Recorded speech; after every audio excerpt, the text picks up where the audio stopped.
আমি শুভেন্দু অধিকারী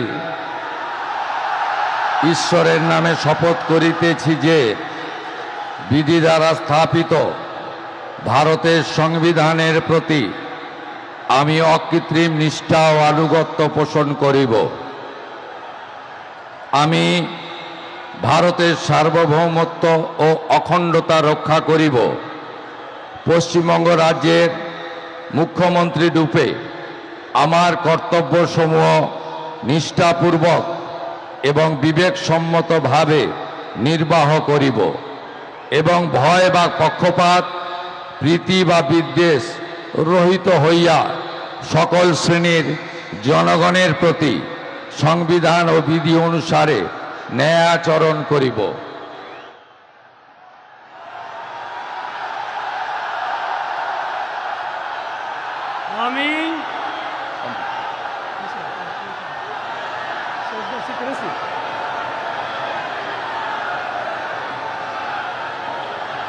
আমি শুভেন্দু অধিকারী ঈশ্বরের নামে শপথ করিতেছি যে পশ্চিমবঙ্গ রাজ্যের মুখ্যমন্ত্রী রূপে যে কোনো বিষয় যাহা আমার বিবেচনার জন্য আনীত হইবে বা আমি জ্ঞাত হইব, তাহা মুখ্যমন্ত্রী রূপে আমার কর্তব্যসমূহের যথাযথ নির্বাহের জন্য যেরূপ আবশ্যক হইতে পারে তদ্গতিকে আমি প্রত্যক্ষ বা পরোক্ষভাবে কোনো ব্যক্তি বা ব্যক্তিগণের নিকট জ্ঞাপন করিব না বা প্রকাশ করিব না।